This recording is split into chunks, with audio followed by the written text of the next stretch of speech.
Okay guys, in this video I'm going to show how to do the Mug World project. So most importantly, when you're looking for your images that are going to go inside your mug, make sure you're being conscious of the angle of view, right? You want to make sure that you're getting the correct perspective. So if your perspective of your image matches the mug, then that's going to look the most convincing. All right, so I'm going to zoom out of this one that I just made this morning, and I'll show you. Let me just go ahead and through here and show you my layers, and then I'll show you how to do all that. So this is, I was just tweaking the color. I was doing the depth of field here, brightening it up a little. I added some little rainbow bits here, and let me just go all the way back to my starting mug. All right, so this was my original image. Let me just go ahead and do a little snapshot in history, and then I'm going to delete all these images and just kind of restart for you. So let me go ahead and say goodbye to all of these and just get back to my starting image right here. Okay, so I've got my image. Make sure when you do this that you have a high-res canvas. So when I did in Photoshop, I said File New, and I did a print. I think I did 9 by 12 for this one. 9 by 12. Make sure it says 300. You can go ahead and put your name on there or whatever. All right, so this is a 9 by 12 document. If you're unsure ever what document size you have, if you go up to Image, Image Size, make sure you always put this as 300. Uncheck Resample. Make sure the resolution says 300, and you'll, I don't know, if it's in pixels, change it back to inches so you can see what size you have. All right, so you can see it's 9 by 12 at 300. All right, so I've got my mug here. First thing I'm gonna do is cut out this interior space of the mug, because that's where I wanna put my landscape. So there's a variety of different tools you can use. Quick selection is one of them that can work. I'm gonna just, because this is a perfectly oval shape, I'm gonna use the elliptical marquee tool because that'll give me a nice oval. All right, I'm starting here from the center. It doesn't really matter where you start from though. And I'm dragging out. I'm holding Alt to do that from the center. And that's like pretty good. It's not perfect, but I'm gonna go up here to Select and then Transform Selection. My computer is really lagging because I'm supposed to, whatever. That's okay. All right, so I've got Transform Selection. Remember to individually tweak each edge. You're gonna hold Shift. So I'm holding Shift and I'm getting this nice selection. I'm gonna nudge it down just a smidge, and I think that's looking pretty good. You know what? I'm gonna zoom in a little bit more, and I can see it's like slightly too small. But you know what? I'm gonna keep it slightly too small so I can show you how to tweak it in the selection menu. So I'm gonna say yes, I like this selection, and then I'm gonna go up here where it says Select and Mask.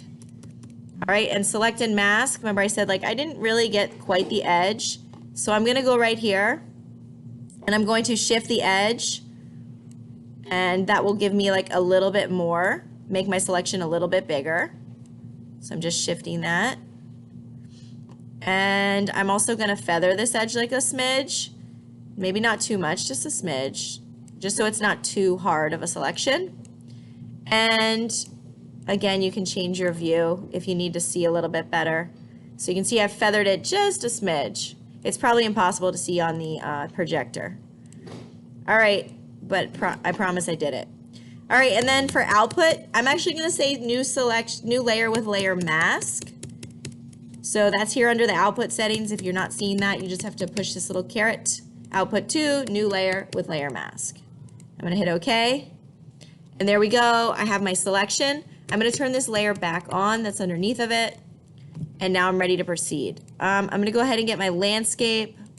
I forget, oh, I think I ended up getting a different landscape. That's okay, I'll use this one. All right, Control A, Control C, Control V, Control T. Okay, I'm just gonna size this, and let me actually show you here. If I put the clouds in it, right click, create clipping mask, that doesn't really look right at all, right? Because like, why are there clouds here? If I do this, I need to make sure my clouds are coming outside of the mug as well, but it just kind of doesn't match perspective-wise. So I can still use this image. I just need to Control T to make it bigger, right? And then this seems to match a little bit better. All right, so I've got my landscape there. You know, play around. I ended up trying out multiple different landscapes. I don't think this is the one I settled on in the end, but this will be good enough for the demo. I do feel like this curves up a smidge, so I'm gonna just Control T, use my warp, and maybe just like pull this center down a little bit. I don't know, it seemed a little too, I don't know, like it was popping up a little bit. All right, and again, I like that. I'm gonna scooch it up a smidge though. All right, one thing I'm gonna do for this one, I'm noticing when I zoom out, it's super bright. The color is not matching very well, so I'm just gonna go ahead and desaturate this a little bit. So I'm gonna use my yin yang, hue saturation. It's just a little bit too bright. I could also decrease my brightness, but I think it's just that the greens are like smidge too saturated. So before and after, I just took it down a notch so that way these greens kind of have the same amount of saturation as those. And I don't want to do it on the entire picture, so I'm going to create clipping mask, and now it's only impacting, you can see when I do my eyeball on and off, it's only impacting this area. All right, I'm also going to add a little shadow, like just around the edge, because I feel like there would be kind of like a little bit of cast shadow at the edge. So I'm going to take my brush, black paintbrush, and I'm going to go low opacity, make sure it's a soft brush, so hardness turned down. And then I can go around my edges, and I'm just painting on. I'm not worried about the fact that it's bleeding outside of my mug because I'm going to use a clipping mask. So now I'm going to right click, create clipping mask, and there we go. Now that little bit is only inside that edge of the mug. All right, now I'm going to go ahead and put some other stuff, so some clouds and things coming out of here. Again, you can do cutouts if you want to like cut out a mountain or something. I just went ahead and I cheated a little. I found a PNG of a cloud. So when you're searching for PNGs, because I know that those are going to have transparency built into them, cloud PNG, you're looking for an image that is white, but then in the preview, it drops to transparent. So like this one right here, let's check if this one works. It's white, and then oh, it didn't drop to checkerboard, so that one's not going to work. Versus this one is white, and it turns to checkerboard, so I know that that PNG has transparency in it. So this one will definitely work. So I need to save. In Photoshop, you can't copy and paste them in. Watch what happens if you try and copy it. And then I go here to paste it in. You can see that it's pasting black, which is okay. I could, you know, use my blend modes if I wanted to get rid of the black by using the blend mode screen. But, and then I'll go ahead and Control T this, make this cloud a little bit bigger.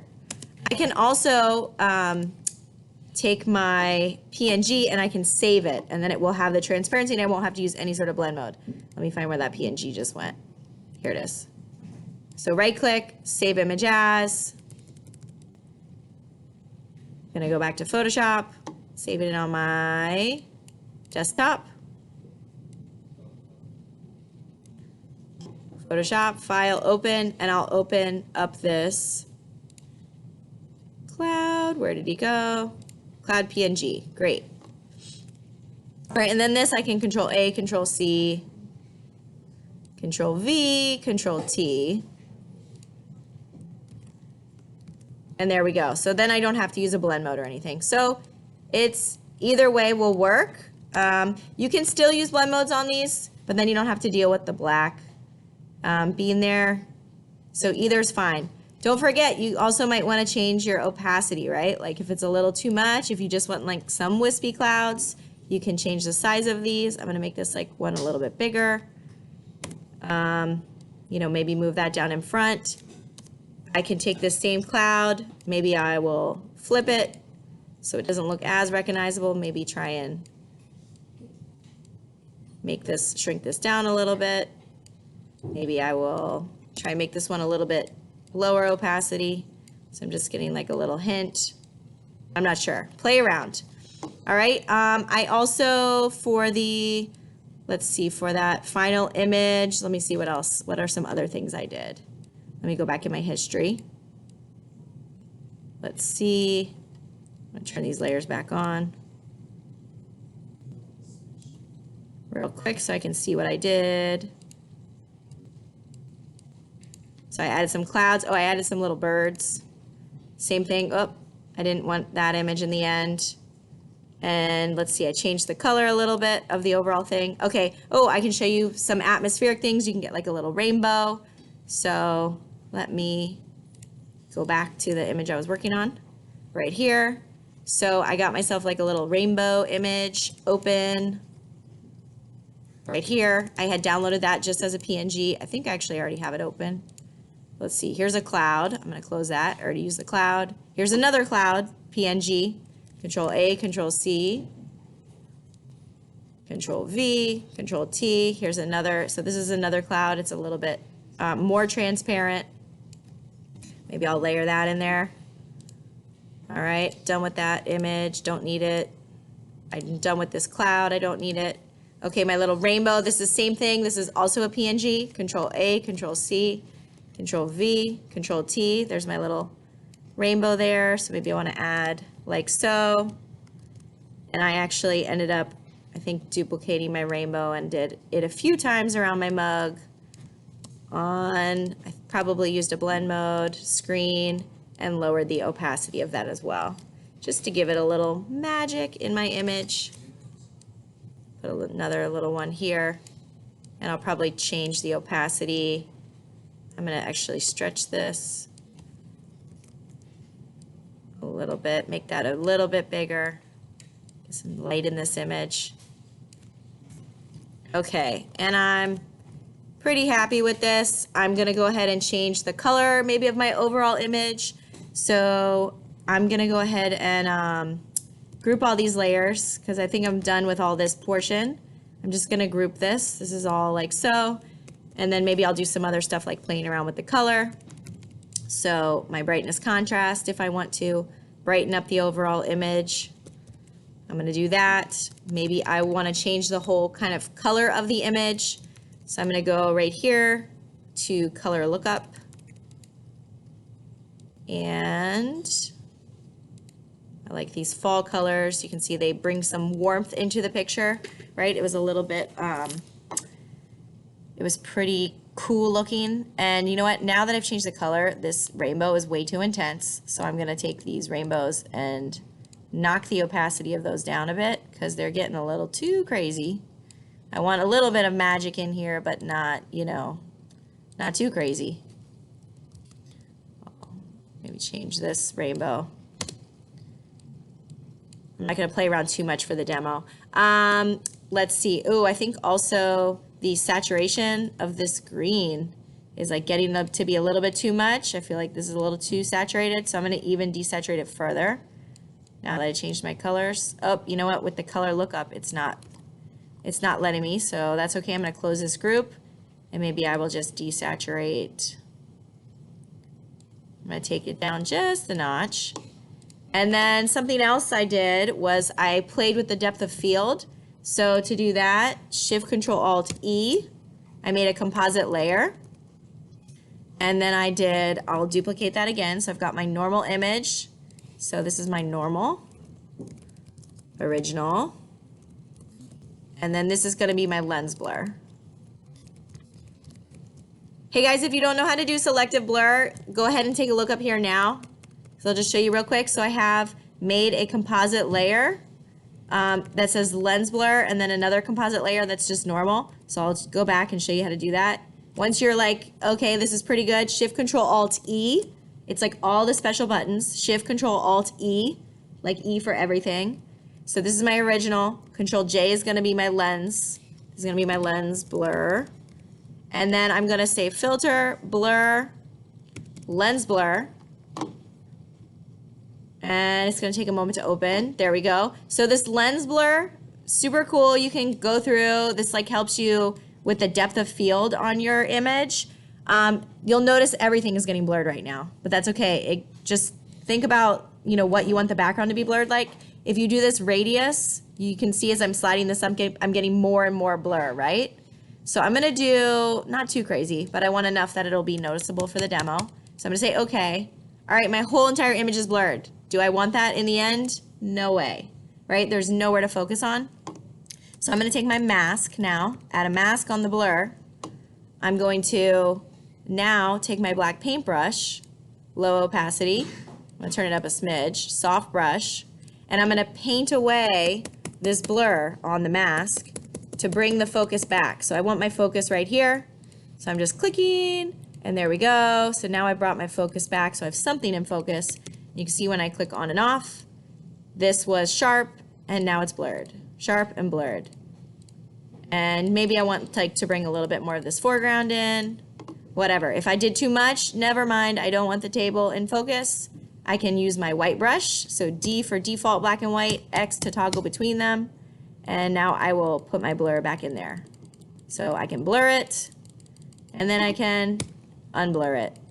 So I'm just using a layer mask, all right, to bring my focus back to right here on my cup. All right, so that's how you can do some selective blur and clip some things out. You can also, you know, do a cutout. I could add like a tree or a mountain, something up here as well. Let me see, where's my history? On this other one I did, I actually took my mask and painted back in some of the, right here, painted back in some of the little trees, so that way they stuck up over the mug. All right, and I think that's it for the Mug World demo.